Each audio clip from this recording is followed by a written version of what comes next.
Miracles of Life, an autobiography by J.G.Ballard, read by Tim Pigott-Smith. I was born in Shanghai General Hospital on the 15th of November 1930, after a difficult delivery that my mother, who was slightly built and slim-hipped, liked to describe to me in later years, as if this revealed something about the larger thoughtlessness of the world. Over dinner she would often tell me that my head was badly deformed during birth, and I feel that for her this partly explained my wayward character as a teenager and young man. Doctor friends say that there's nothing remarkable about such a birth. My sister Margaret, born in September 1937, was delivered by caesarean, but I never heard my mother reflect on its wider significance. We lived at 31 Amherst Avenue, in the western suburbs of Shanghai, about 800 yards beyond the boundary of the international settlement, but within the larger area controlled by the Shanghai police. The international settlement, with the French concession of nearly the same size lying along its southern border, extended from the Bund, the line of banks, hotels and trading houses facing the Wangpu River, for about 5 miles to the west. Almost all the city's department stores and restaurants, cinemas, radio stations and nightclubs were in the international settlement, but there were large outlying areas of Shanghai where its industries were located. The 5 million Chinese inhabitants had free access to the settlement, and most of the people I saw on its streets were Chinese. I think there were some 50,000 non-Chinese, British, French, Americans, Germans, Italians, Swiss and Japanese, and a large number of White Russian and Jewish refugees. Shanghai was not a British colony, as most people imagine. Shanghai was one of the largest cities in the world, as it is now, 90% Chinese and 100% Americanized.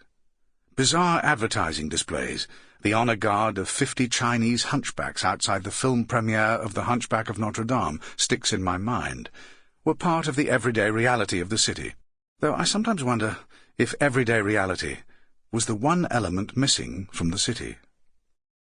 With its newspapers in every language and scores of radio stations, Shanghai was a media city before its time, celebrated as the Paris of the Orient and the wickedest city in the world.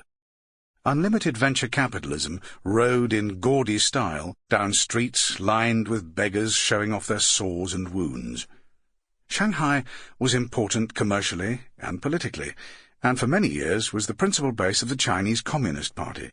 There were fierce street battles in the 1920s between the Communists and Chiang Kai-shek's Kuomintang forces, followed in the 1930s by frequent terrorist bombings, barely audible, I suspect, against the background music of endless night-clubbing, daredevil air shows, and ruthless money-making.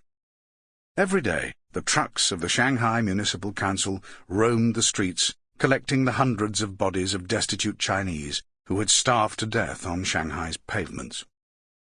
Partying, cholera and smallpox somehow coexisted with a small English boy's excited trips in the family Buick to the country club swimming pool. Fierce earaches from the infected water were assuaged by unlimited Coca-Cola and ice cream, and the promise that the chauffeur would stop on the way back to Amherst Avenue to buy the latest American comics. Looking back, I realized that I had a lot to take in and digest.